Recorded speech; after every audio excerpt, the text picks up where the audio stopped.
Shopify grows your business no matter how far or big you grow. Shopify is the global commerce platform that helps you sell at every stage of your business.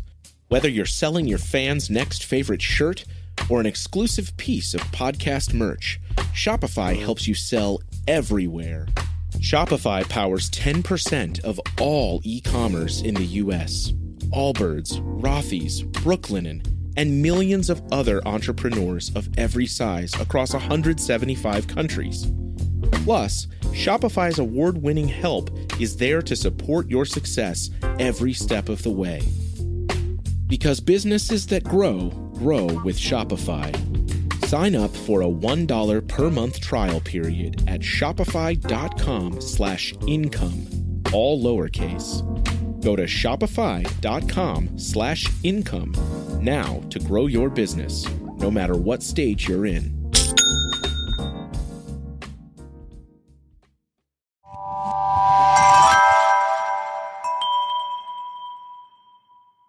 Slow Burn Media, an evergreen podcast, presents Who Killed, a podcast that provides a voice for the voiceless.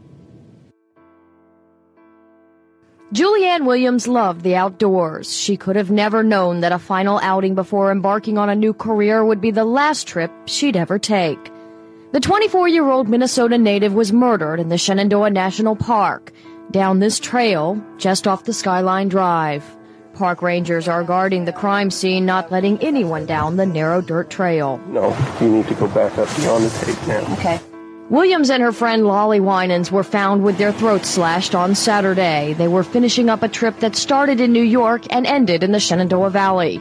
Williams, one of 4 children, was a geology major who graduated from college magna cum laude 2 years ago. Family and friends remember her and what she loved to do. She always is hiking, always camping. She was extremely proficient at it. She had taken many people up into the boundary waters, had taken numerous classes, first aid classes. Was an expert at that. I would have gone with her at any time. The Appalachian trails are still being hiked through here. Many park visitors, though, unaware of what happened to the 2 young women. Those that are enjoying the park's beauty while looking over their shoulders. In the Shenandoah National Park, I'm Michelle Mowry, News Channel 6. Hello and welcome to episode 181 of Who Killed. I'm your host, Bill Huffman, and this is a Slow Burn Media and Evergreen podcast production.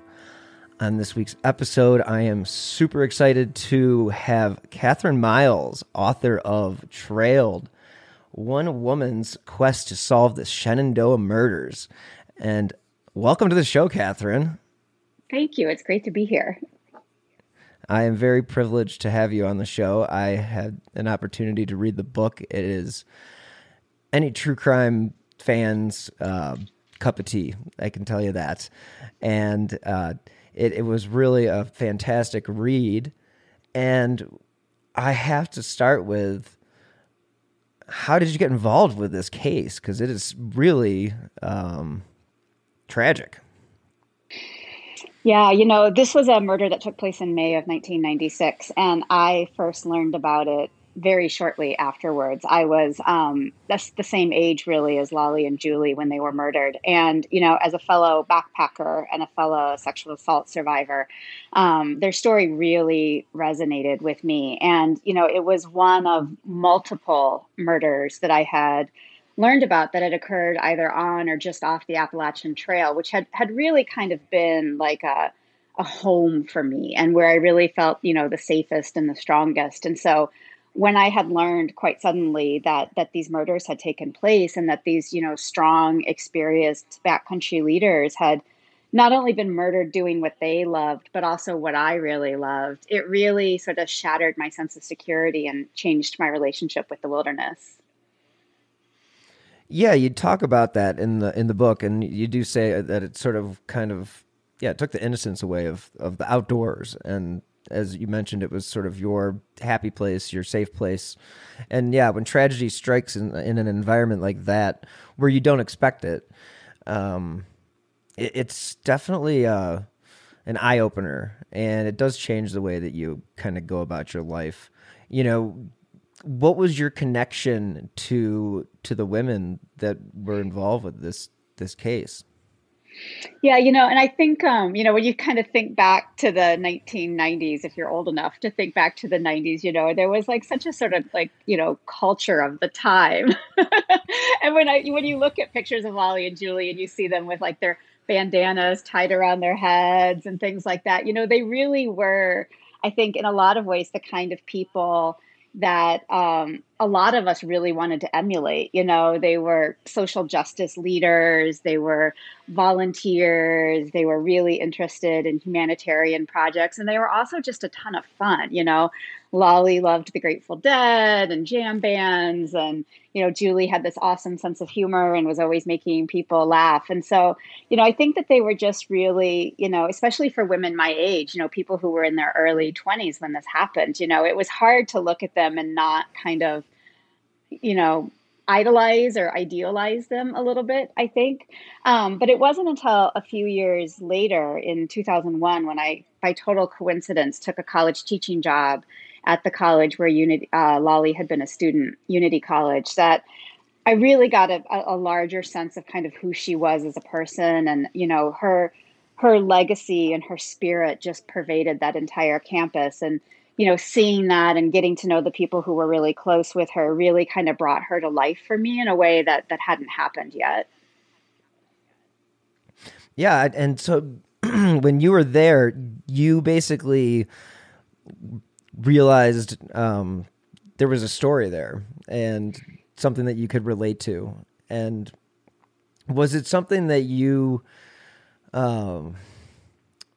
instantly started thinking about writing about, or did you decide that, was it just something that like evolved naturally, organically, I should say, through just being at the university or at the college?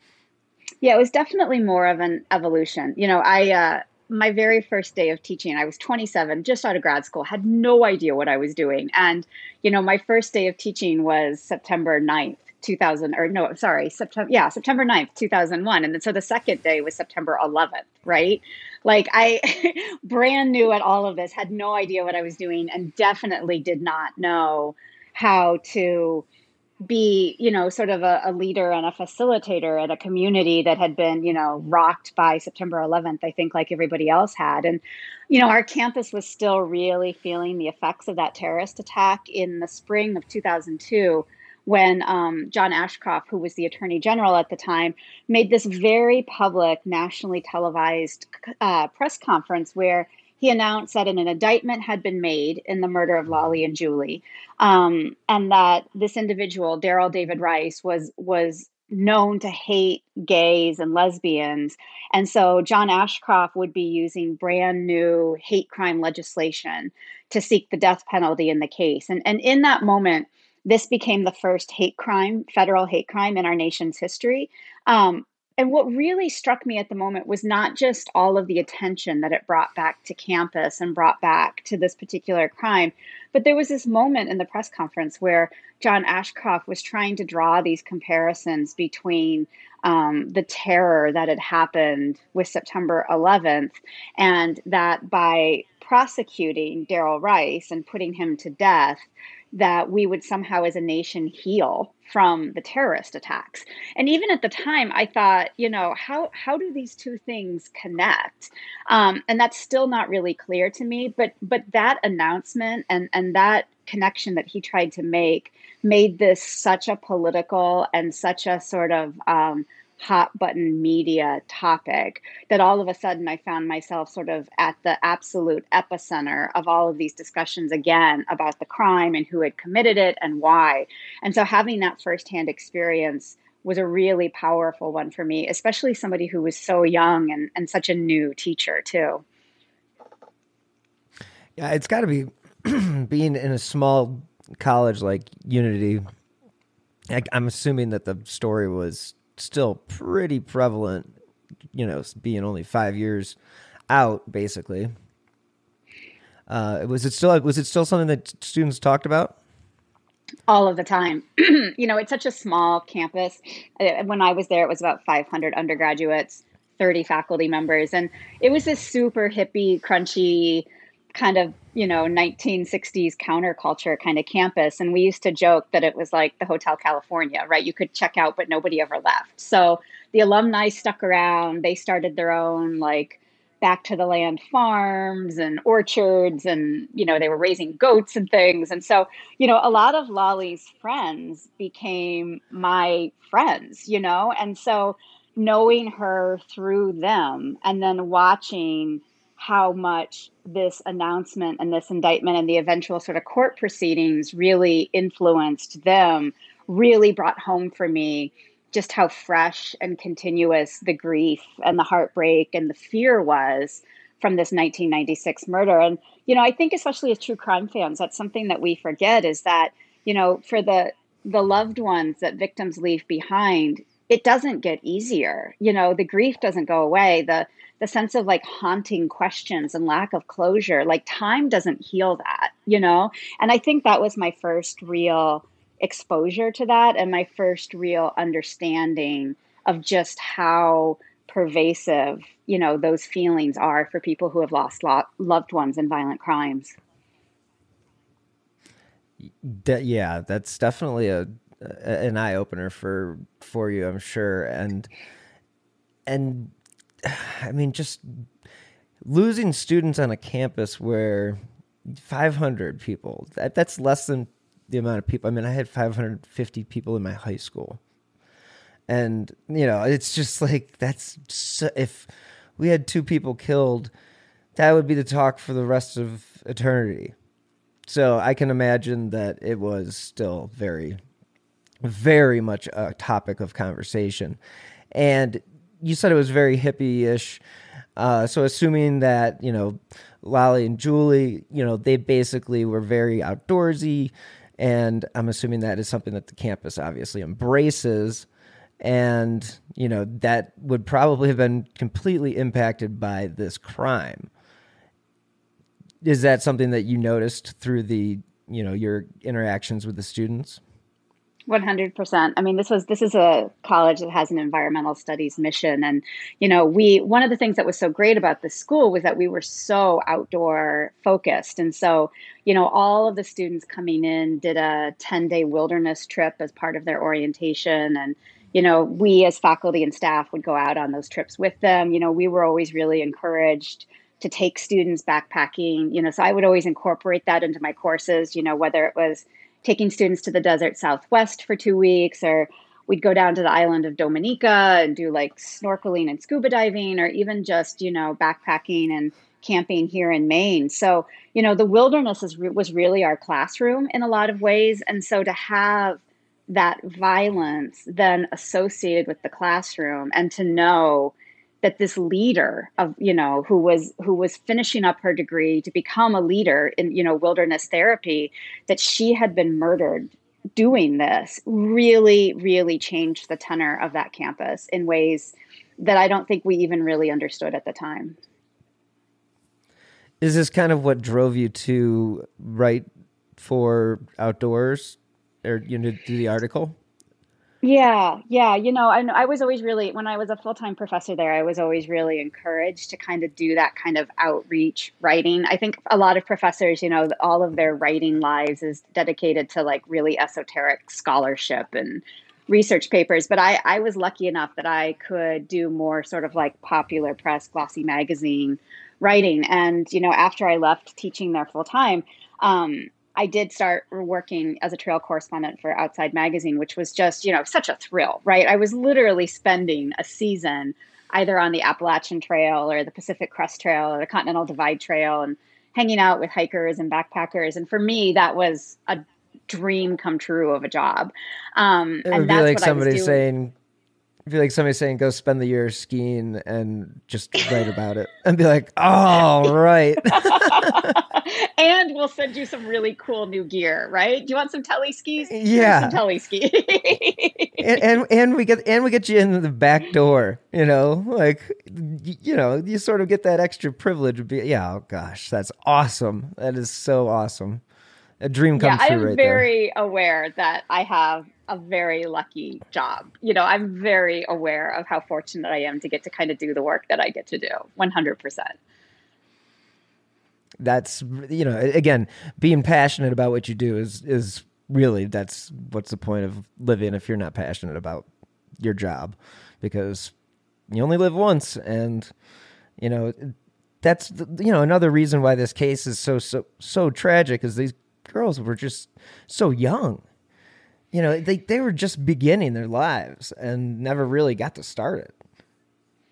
Yeah, and they were already poised to do so much great work. Julie had trained as a geologist, but she was also fluent in Spanish, and she had been doing a lot of work translating for domestic abuse survivors. She'd done missionary work in Central and South America.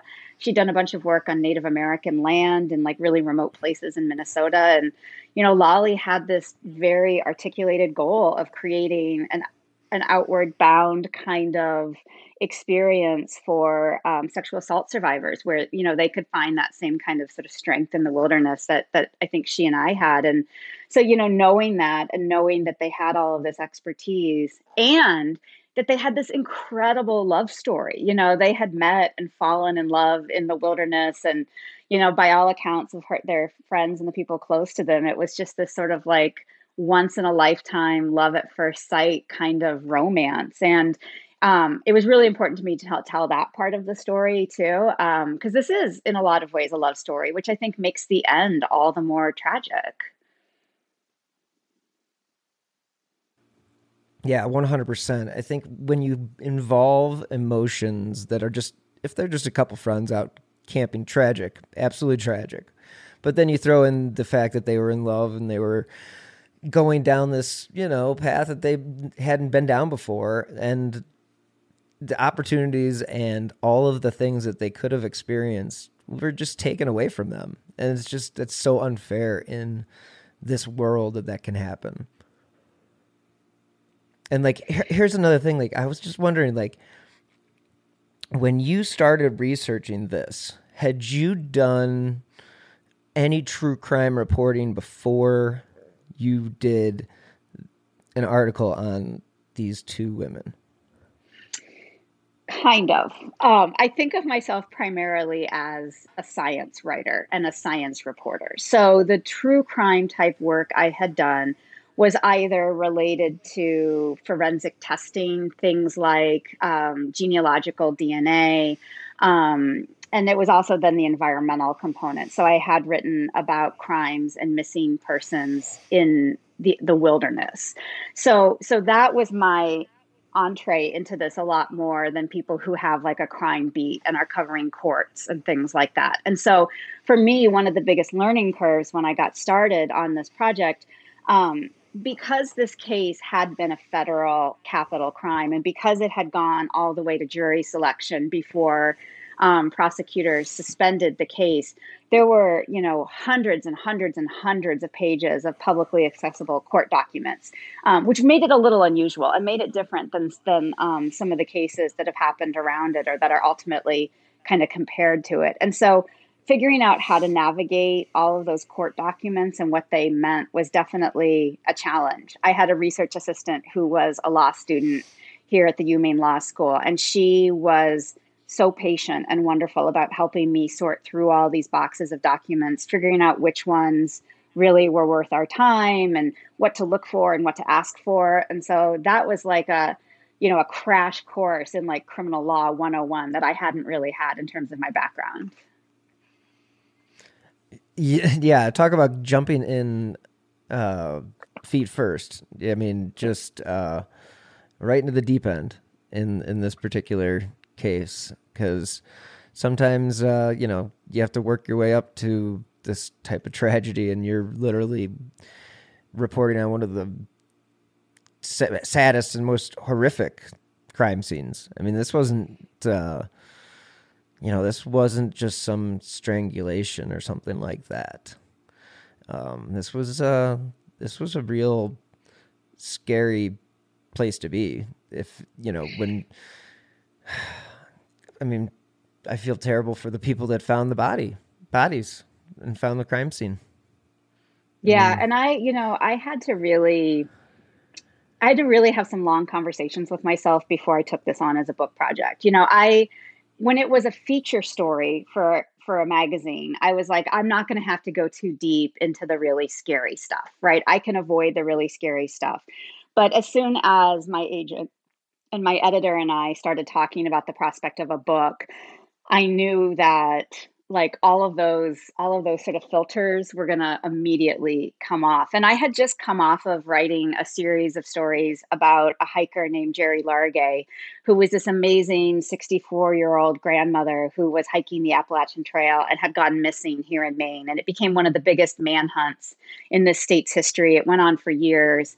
Initially, the authorities, the Maine game wardens and people like that had really suspected foul play. And I had become so enmeshed in that story, you know, had really reported on it pretty full time for the Boston Globe and had gotten to know her family, and her body had finally been found, and authorities figured out that she hadn't been murdered, but she had just gotten tragically lost, and somehow managed to keep herself alive for 21 days, even though she just had 3 days of food. And so it was this survival story. And it was also this like heartbreaking story of this woman starving to death and writing these letters goodbye to her family members. And then the state police accidentally sent all of the crime scene photos to me, which I was not expecting to see. And that took a huge toll on me emotionally. It really knocked me flat out.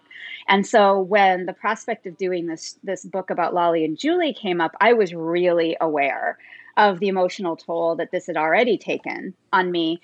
And, you know, what's happened to people like Michelle McNamara, who wrote I'll Be Gone in the Dark, or David Carr, who, you know, committed suicide after reporting on crimes. And so I knew that there was a legacy of writers who had gotten so invested in stories that it had ultimately like taken their lives. And I knew that I was the kind of person who's really emotionally susceptible to that.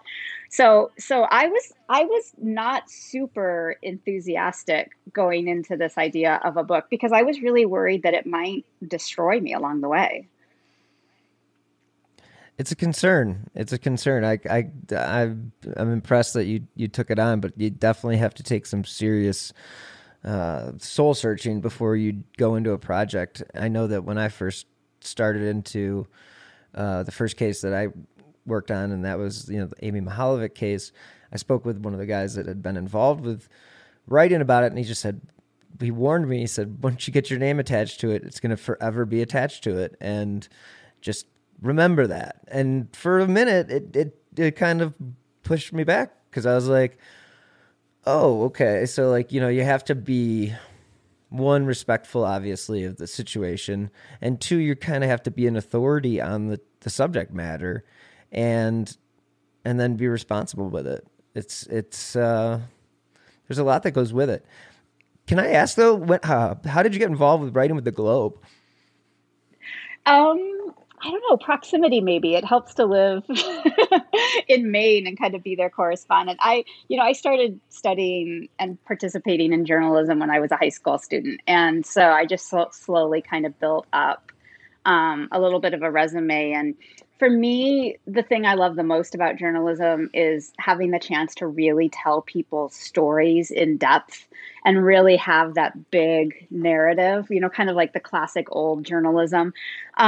And there aren't a lot of places left where you can still tell those long stories, and the Globe is one of them. Outside Magazine is another one. So I'm always looking for places that, instead of saying we have 500 words we can give you for this story, I always want 5,000 words to really tell the story. And so I'm always kind of seeking out those kinds of places.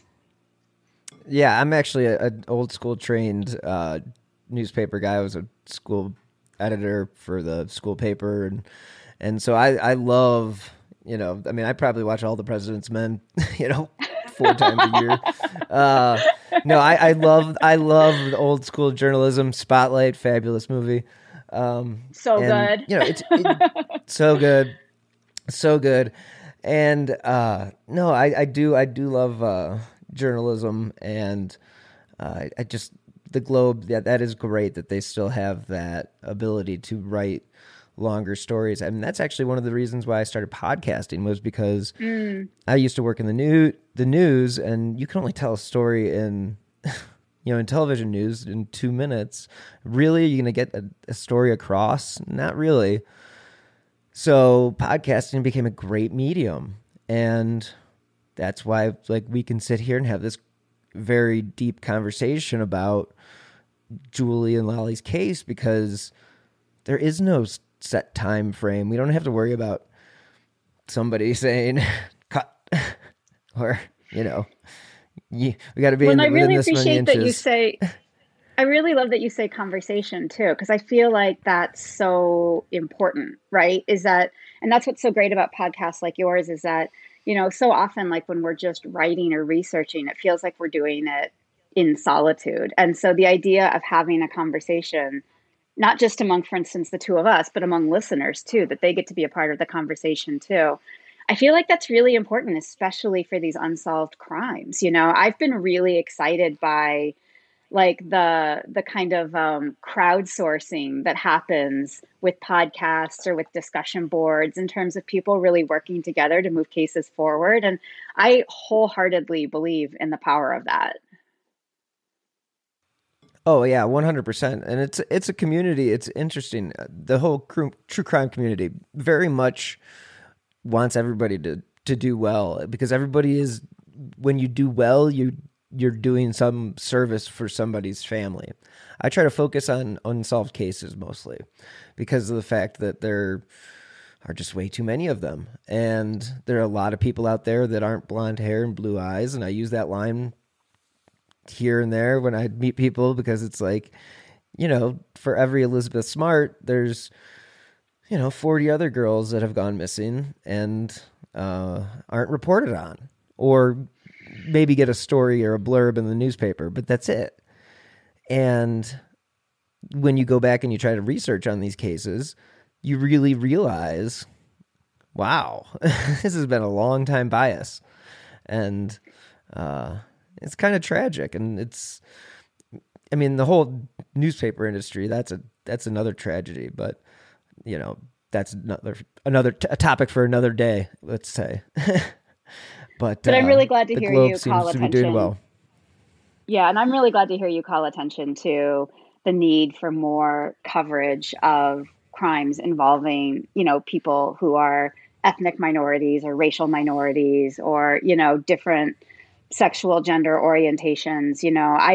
I've been doing a little bit of work on, Native crimes against Native American and First Nation women too, and especially like in Western Canada and the Western US. And holy cow, if any of those women got even a fraction of the attention that, as you said, like, attractive white women get, talk about a sobering set of statistics that we haven't begun to unpack as a country yet.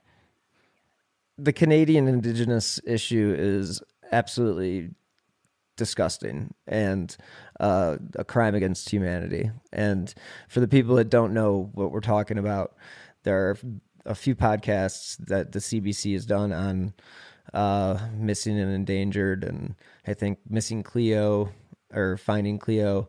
There's just a bunch of them, but it's basically like the horrors that these people have gone through, and then they continue to go through, especially here in America where we have reservations, and I think it's 1 out of every 3 women are sexually assaulted or something along. It's a really high number, and it might even be higher than that, because I don't know if it's just part of the culture or what, but it's very sad. It's very sad. And again, like you mentioned, these cases do need coverage, and that's why I feel like it's good to have a long form conversation about that, because how the hell are you going to tell that story on the news?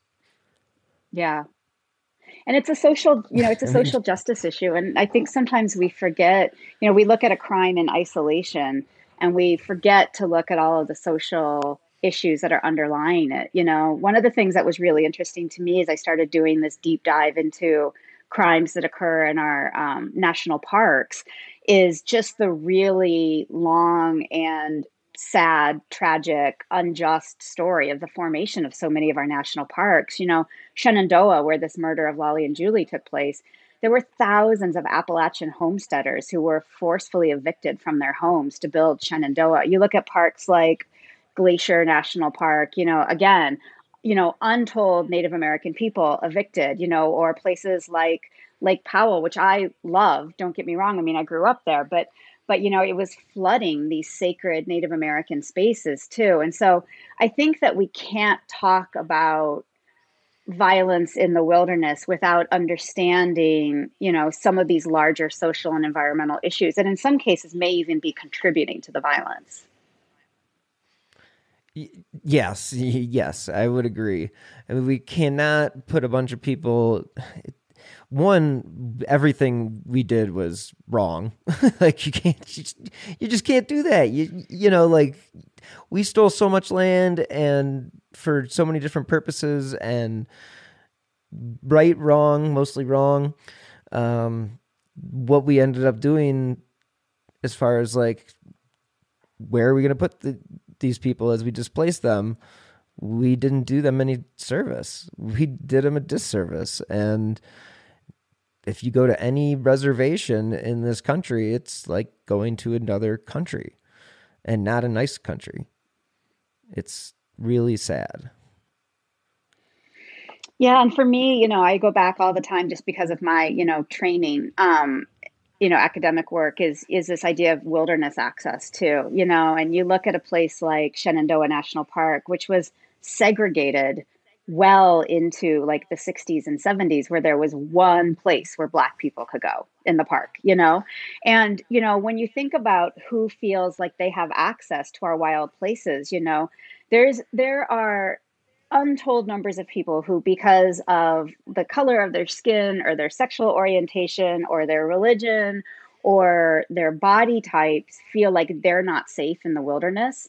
And, these crimes against people like Lollie and Julie have only made that worse, to the point that there's like an entire generation of people who identify as either female or non-binary or LGBTQ who think that, because of this violence that's been perpetrated against queer and, female individuals, that they're just literally not safe in the wilderness anymore. And I really wanted to call attention to that phenomenon in this country, and really hopefully kind of spark a conversation about who gets to be in the woods and who gets to feel safe in the woods, and why is it only some people?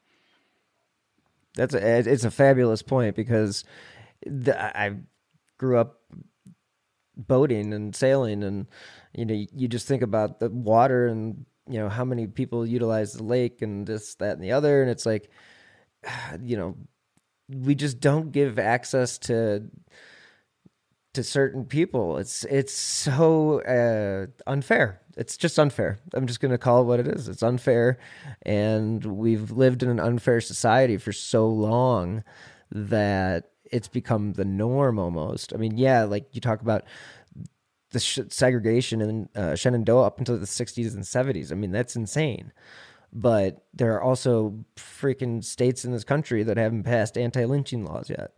So, where are we? We're still where we were. It's just like been glossed over a little bit with some nicer stuff. And yeah, the problems still exist. And you talk about the other issues at national parks. What other murders did you uncover? Did you uncover anything else that was like, that stood out to you as something like, whoa, I can't believe that happened? Yeah, there were a couple of things that really stood out to me. The first was coming to understand that as a nation, we don't have a set of rules and regulations about how violent crimes are reported on our federal lands. So our national parks, our national forests, even like the Bureau of Land Management lands out west, there are no rules about which crimes get reported and which ones don't, and which ones get investigated and which ones don't. Outside Magazine did a piece a couple years ago, trying to unpack and kind of codify just how many people have gone missing without a trace on these lands, and it's thousands. And those are people who we don't know, like, did they fall to their deaths? Were they kidnapped? Were they murdered? Alien abduction? We have no idea. So that was part of it. And then the other thing that I think was really sobering for me was just trying to understand how hard it is to solve these crimes, the clearance rate for these wilderness crimes is the lowest in the nation compared to all other crimes.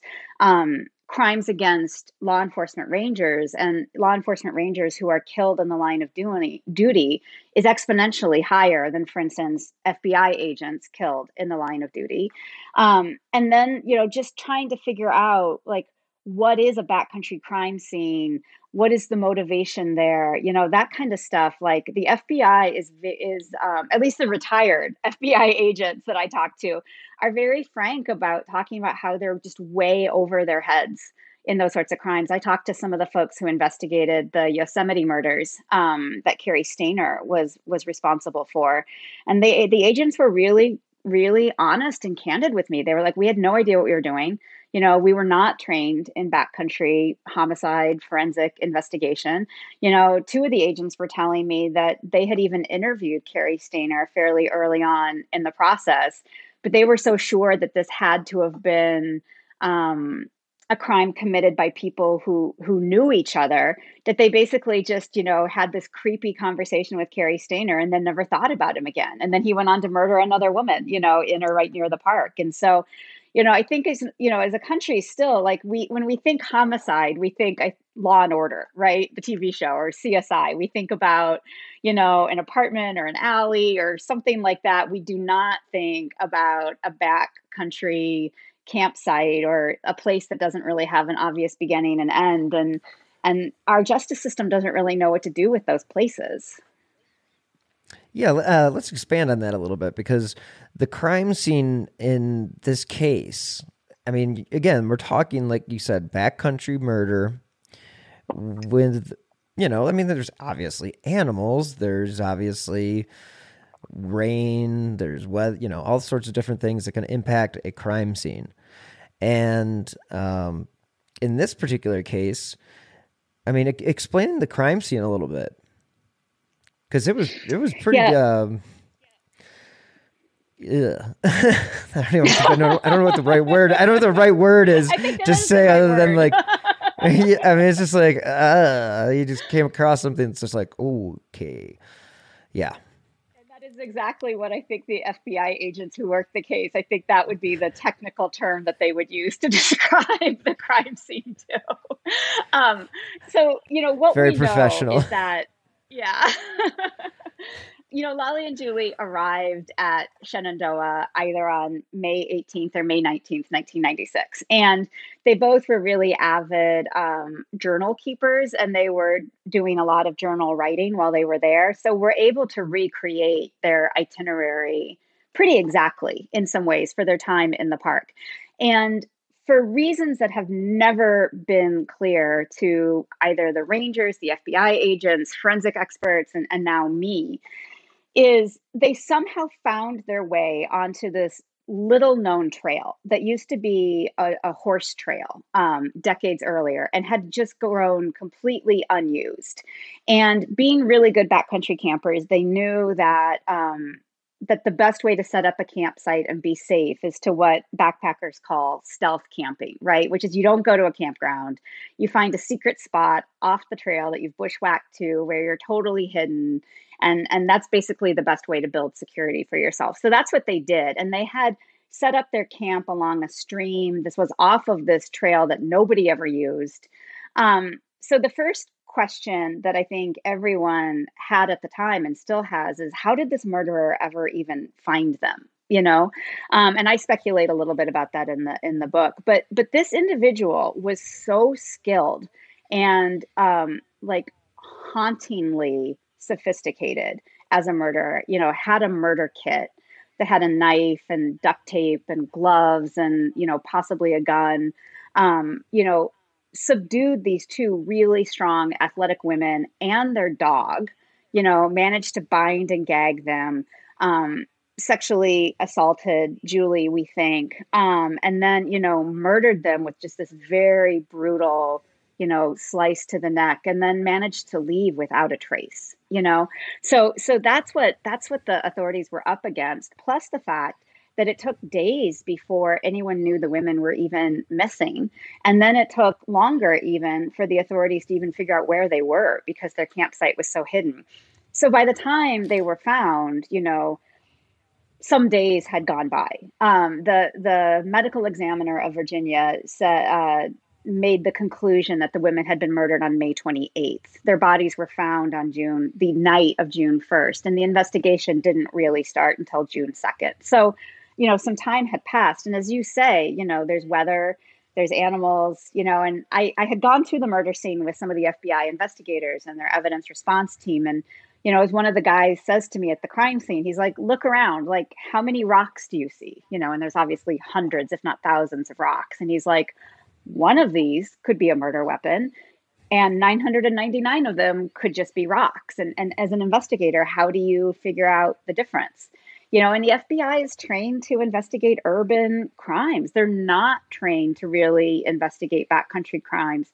So there was this huge culture clash between the law enforcement rangers and the FBI that ultimately, I think, resulted in some mishandling of evidence and some missteps that made it that much harder to solve this crime.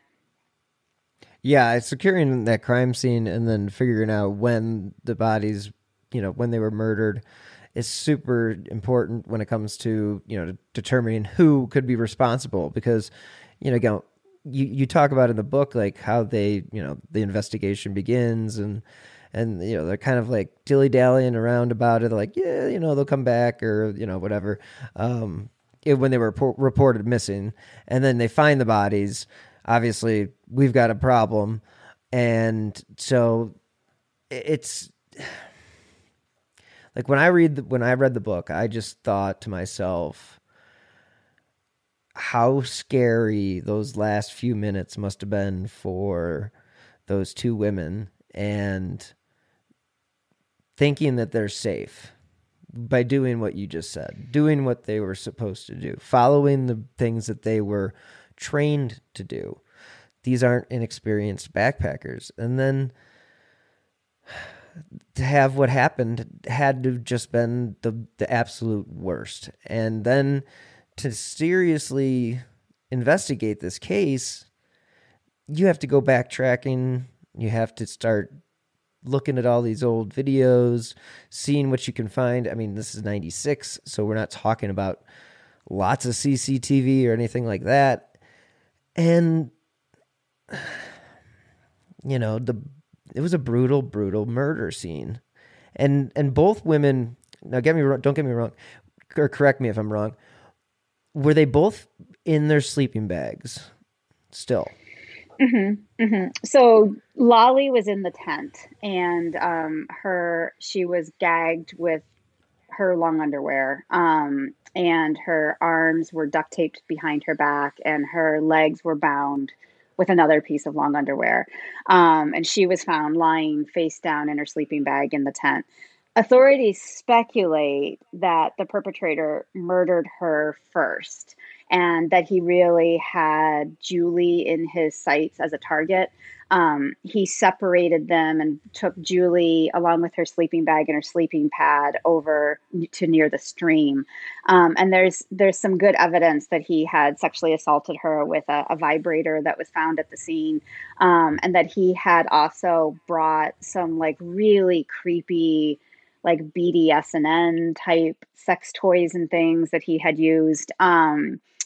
And so we think he probably had kept her alive for a while and had brutalized her before he then murdered her. And, obviously, I think a lot about the last moments of both of these women, and as you said, must have been like terror beyond anything we can imagine. And, as bad as it was for Lollie, I always go back also to Julie, who probably knew that Lollie had been murdered at that point, and what that must have been like, not only to know what's happening to you, but also to realize that the love of your life has been murdered in front of you. And I cannot imagine like the anguish that must have been like for her.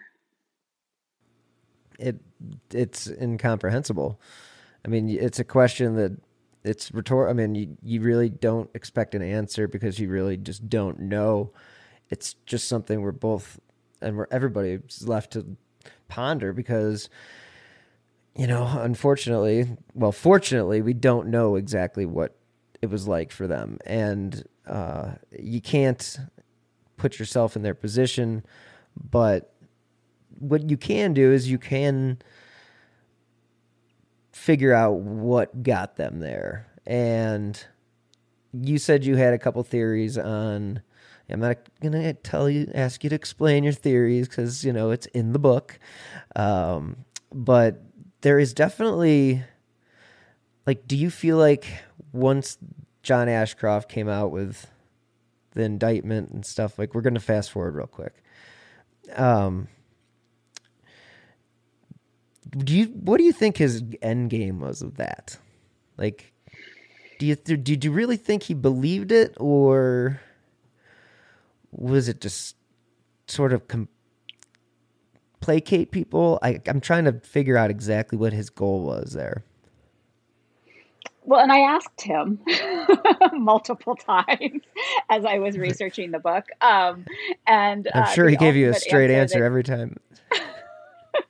The ultimate answer he gave is that he doesn't have enough of a recollection of it to really say for sure, which is remarkable to me, given that this was the first federal hate crime. But I really, the investigators who were most intimately involved in this, the way they describe it is, the investigators really narrowed in on Darrell Rice for a variety of reasons that we can go into if you want. And they were working at the sort of regional level, right? The sort of Virginia regional level with this. And they were getting ready to go forward with an indictment on their own. And what they tell me was that basically, Ashcroft and the Justice Department basically just grabbed the case right out from under them with no explanation. And, literally, Julie's parents were in Virginia to make this announcement that it was going to go to this regional federal circuit court. And, it was the day before the indictment, the prosecutor, in this, Western, I think it's the Western division of the Virginia circuit court, was ready to make this announcement. And all of a sudden got a call from Ashcroft's assistant who said, no, this is our case now. And you all need to come to Washington, D.C. So you've got Julie's parents who are already feeling really fragile. Now they're being told that they need to come to Washington. And, what the individuals involved told me was they really felt like it was political theater. Lollie and Julie's sexuality, their relationship had been so politicized. We have no reason to believe that the person targeted them because of their sexuality. We have no reason to believe he didn't, let's be clear. But there's no evidence yet that this was actually an intentional hate crime. And yet, the Justice Department decided to make it one. And I think part of why it's been so difficult now to get this case closed, despite evidence that points to, I think, a pretty viable suspect who is not Darrell Rice.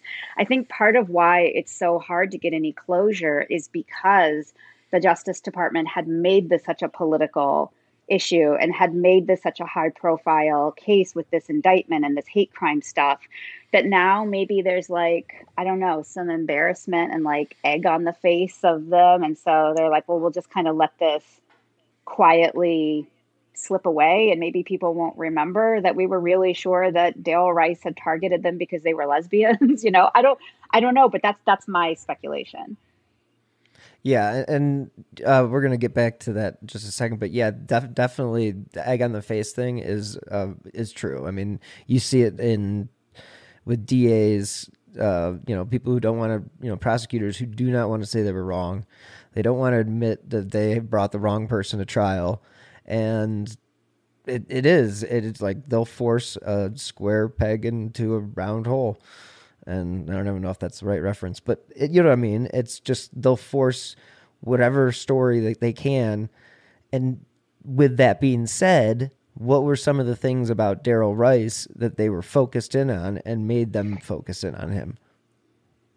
Yeah, and so in July of 1997, Daryl Rice was sort of having the worst moment of his life. He's somebody who's been very candid about the fact that he's battled mental illness all of his life, a combination of bipolar and schizophrenia. And he, sometimes takes medication for it and sometimes doesn't. And the spring of 1997, he was off his meds. His whole life was unraveling. He'd been fired from his job as a computer programmer in Eastern Maryland near Baltimore. And he was in the park. His father lived right outside of the park, and he would spend a lot of time cycling in the park. He was in the park in July of 97. He'd been up for days. He was having a really bad bout of mental illness. He wasn't taking his medication. He was smoking a ton of weed. And while he was driving through the park kind of aimlessly, he had seen this female cyclist, a Canadian woman named Yvonne Malbasha. She was out cycling. And for whatever reason, he kind of got his sights on her, and he kind of drove back and forth and shouted some, harassing and menacing and frankly offensive things at her. And he threw a soda bottle at her. He ran her off the road. And he had said, I'm going to get you, right? Which was no doubt terrorizing for her, right? Was no doubt absolutely awful for her. And I'm not excusing his behavior. As soon as she was able to kind of get to a nearby store and report that this had happened, the Rangers tracked him down. And, they were like, Daryl, did you just harass and threaten that woman back there? And he was like, no. And they were like, Daryl, did you just harass and threaten that cyclist back there? And he was like, okay, yeah, I wanted to ruin her day, and then he while he was chatting with them, because they were driving him back so that she could identify him in person, which I think must have been awful for her, right? We're going to bring your perpetrator back so you can look him in the eye and say, yeah, that's the guy. So I don't know why the Rangers thought that was a good idea. But as I've they read were that driving before, him and I'm back, like, why are you doing that? Right. And so they're chatting with him as they're driving him back to where this happened. And he says to them, did you ever catch the guy who killed those two women last summer? And between the combination of the fact that he had just assaulted a woman in the park and that he had just asked about the murder of Lollie and Julie, at that point, the law enforcement rangers in the park were so convinced that Daryl Rice had killed Lollie and Julie that they never really considered another suspect. And they still don't. If you talk to them today, they'll tell you that they are completely convinced that Daryl Rice murdered Lollie and Julie, and there's nothing that's going to change their mind at this point. I hate that. I'm just to be honest with you, tunnel vision is just such crap. I mean, it's ruined so many cases and kept so many cases unsolved for that exact reason. When investigators, and everybody's human, this is absolutely not an insult to these investigators whatsoever. It's what they believe, and I can't put myself in their shoes. But what you brought up in your book, which definitely is very interesting and very controversial, not controversial, but I could see where they would have issues with, being potentially wrong. And that's why people need to read the book. But I think it is, with Daryl's case, you think about John Bonet, you think about all these unsolved cases, and I know I just brought up a really famous one, but it's that tunnel vision of just when you go on the path of it's got to be this person, or you brought up Cary Stayner, perfect example. He goes on to murder somebody else. Well, guess who's got blood on their hands? As much as it doesn't sound like, it's not. They were looking at something completely different. They're not trained to do what homicide detectives are just trained to do. And I think that's something you bring up in your book as well. And that is that isn't there one person, one sheriff in charge of the whole trail? The Appalachian Trail has one law enforcement ranger dedicated to it.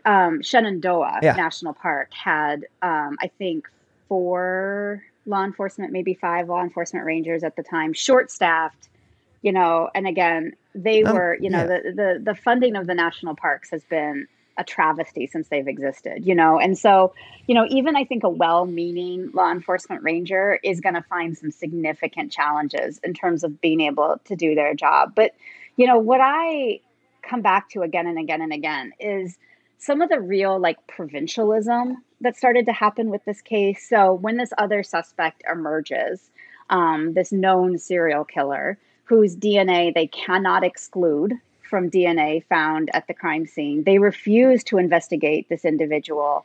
And this is where this parochialism really starts to take off.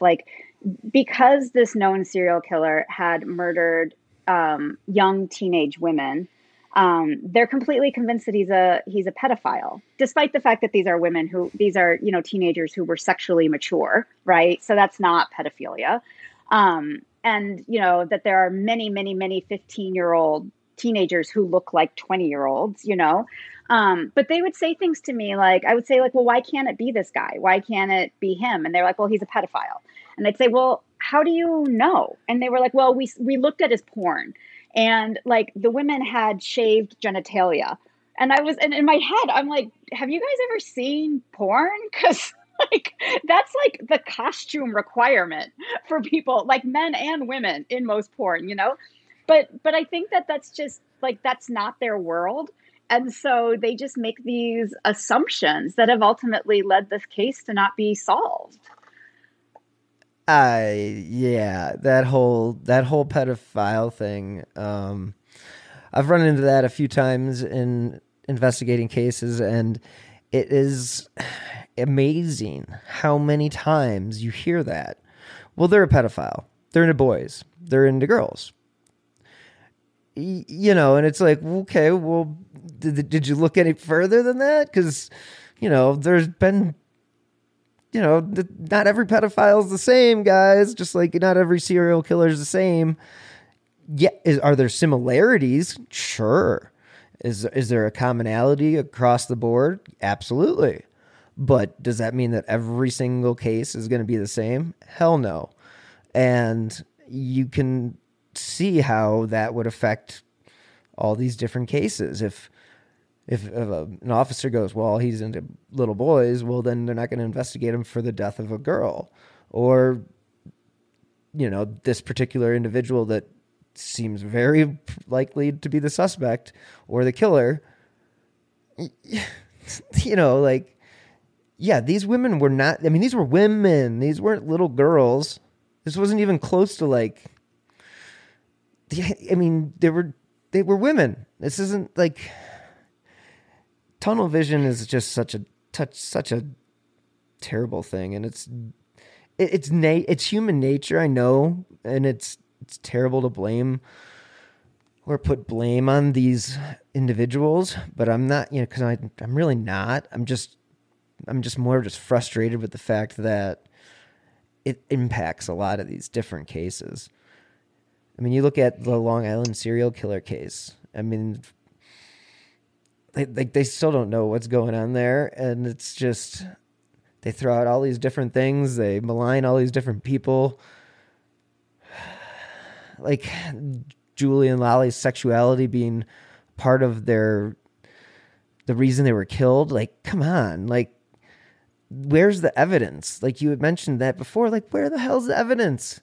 And don't tell me you don't remember, Mr. Ashcroft. Just be honest and just say, yeah, well, we were trying to deflect against everything else that was going on in the country and whatever. It's just own it, because a lot of cases would be better off if they did.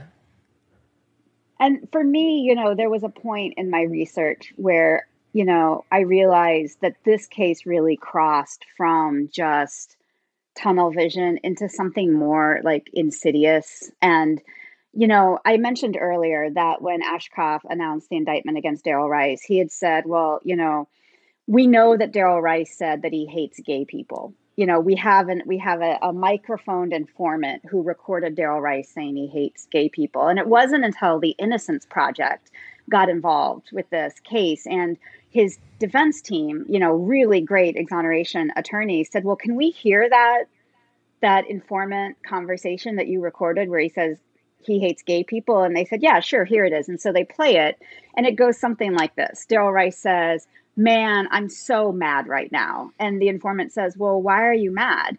And Daryl Rice says, they keep trying to get me to say that I hate gay people.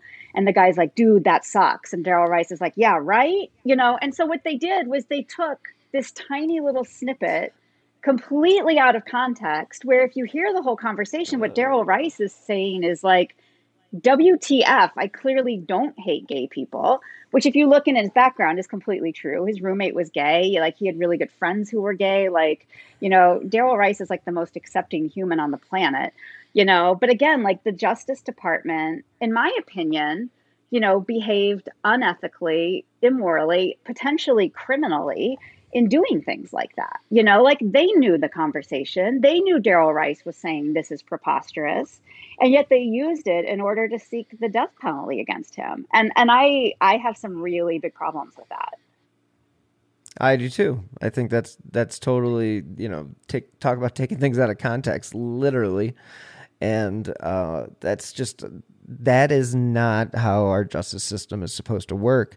If you didn't commit the crime, that means somebody else did. And just like in the Stainer case, well, there's a possibility that they're going to go out and kill again.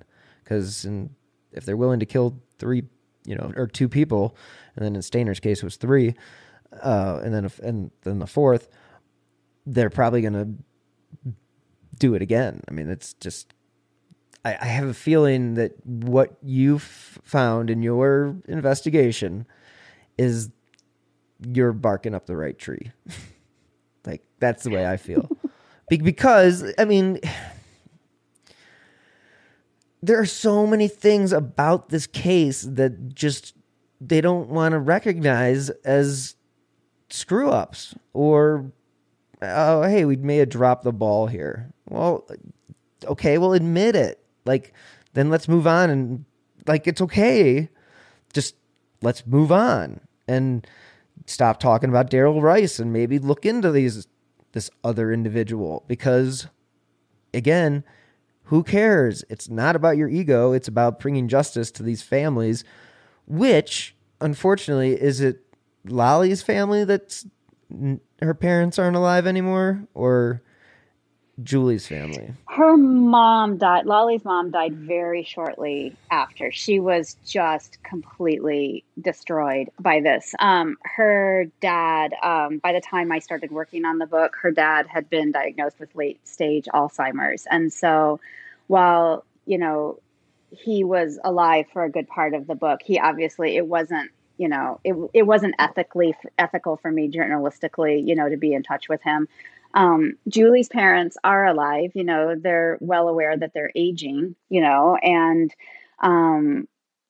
spoke with me really candidly about how important it is for them to have some kind of closure, and to know that they obviously can't ever bring their daughter back, but if they could at least know that the person who did this had been brought to justice, or was no longer alive and couldn't do this to anyone else, that they would at least have that little bit of solace. And that, I think that's so important for these survivors, is just, it's never going to bring the loved one back, but it's going to make the worst moment of their lives a little less terrible, and that's important. It's very important. And we'll wrap it up here in just a second. I just was wondering, don't you feel, after you meet the parents, you're like you're like, I'm here until we get this thing solved? Because once you meet the parents of a child, I mean, you don't ever get over that. But boy, does it bond you to that particular case. Did you feel that way? Yeah. Yeah. And, Lollie was really estranged from her family because of some abuse that had happened there. And so her friends really were her family. And it's the same thing with them, too, is I am so grateful for those two communities. And I'm so grateful for everything they were willing to share with me. To have a stranger show up and be like, I'm writing this book about this person that you love. Can you please share all your stories? And, that's really hard to ask someone to do. And they were so gracious about doing it. I spent a weekend once with Julie's parents, and her mom had brought like all the family photo albums and Julie's baby book. And as you say, you know, at that moment, if I hadn't already committed my life to this case, which I definitely have, you know, at that moment, there was absolutely no going back. And the book is out, you know, and I obviously want people to read it and I want people to feel invested in it. And meanwhile, though, I am not done with the research. You know, the Innocence Project and I are still unpacking this case, and we're going to keep doing it until we're sure we know who did it, and that some kind of justice has been done. Yeah. And with that being said, that's awesome. Like so you have a great relationship with the family. You are still continuing research on this case because the case still remains unsolved, unfortunately. And you mentioned the book. Where can people find the book? I am a huge fan of independent bookstores. I think they are the absolute lifeblood of communities. And so I always totally recommend that. But since this is a podcast and people like listening, I will say that this amazing actor named Gabra Zuckman, who did the audio for All Be Gone in the Dark, is the narrator for the audiobook of Trailed. And I have read that book 10,000 times, and hearing her read it out loud, it's like I'm hearing it for the first time, and she gives me goosebumps, and I know how it ends. So that's another option for folks too. Oh, I'm a huge, oh my gosh, I probably go through 3 or 4 books on tape a week, or, you know, digital, whatever. The Libby app, I can't support it enough. It's the best. I've actually had librarians reach out and be like, "Thank you for promoting that." It is a great way for people to read. I'm like, I know, I didn't realize there was an audiobook, but I actually did the old school version. I actually read the old school book, but yeah, it's fabulous. I recommend it to all the listeners. I really think anybody who has been listening to this show, we didn't even get into it, but like Bill Thomas makes an appearance in the book. As you listeners know, Bill Thomas has been on the show many times. Kathryn, how did Bill Thomas get involved? Well, you know, a lot of people have tried to draw connections between the 1986 Colonial Parkway murders and the 1996 murders of Lollie and Julie. And there are some real, you know, similarities in terms of the two crimes. And so when I saw that, I reached out to Bill Thomas, and this incredible friendship was born in a moment. And he's been such a great supporter of this book. He and I talk regularly. We're always sharing theories and information and documents. And, you know, as you and I were talking before we started taping the podcast, it's a really small community, you know, of people who really do these deep dives into these crimes. And, you know, it's really incredible, these friendships that grow out of it. And thank goodness, because it's such dark, hard work. And so to be able to have friends to lean on and talk to, and sometimes, you know, use gallows humor with, can definitely keep you going in some dark spots. So I'm really, really grateful for the larger community this has brought me.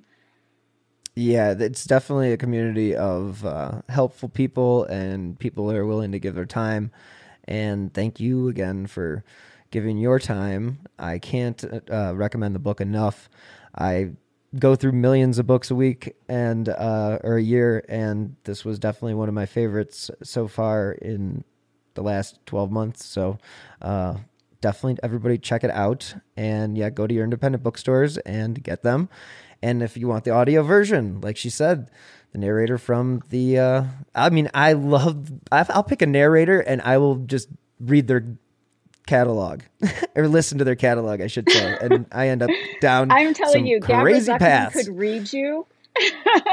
This woman could read you book? a catalog. She could read you the phone book, and you would sit with rapt attention. She makes me sound so good.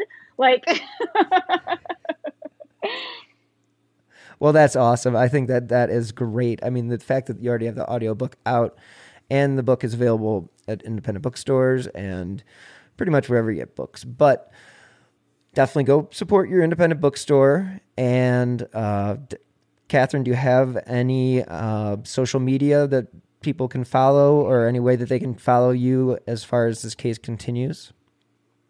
And that would be great. My author website is just my name, Kathryn, Kathryn, Miles.net. And on there's links to Instagram, Twitter, Facebook. And, one of the things I really wanted to do in this book was lay out the evidence in a way that readers felt like they could be a part of the ongoing investigation. And I definitely would love it if people check my work and tell me if they think I'm right or wrong, or, if they want to be a part of this conversation as we continue to investigate and try to solve the case.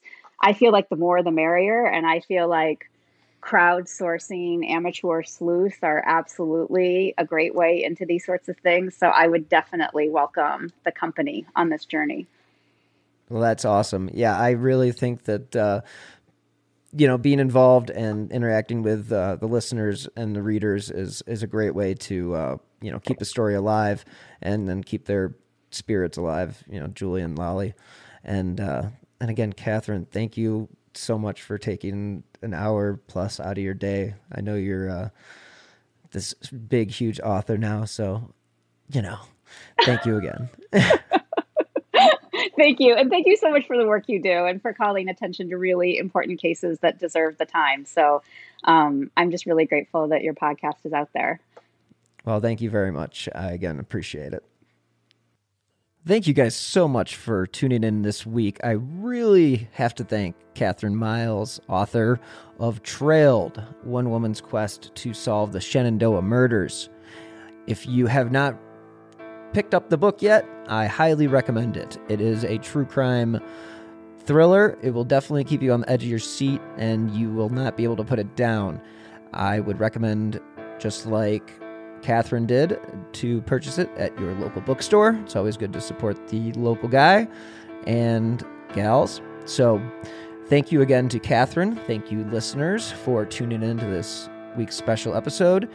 And as always, I drop new episodes of Who Killed every Friday, as well as you can follow me on Twitter at BillHuffman3. That's if you're interested in following the leads or any shows that I have in the pipeline, you're welcome to do that.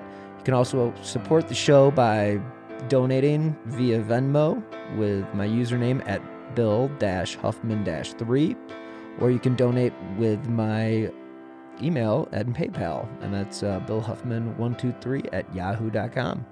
So again, thank you guys so much for listening, and thank you to Kathryn. Thank you to her agent for setting this up. And I hope you guys enjoyed the show and hope you will pick up the book. So as always, stay healthy and be safe.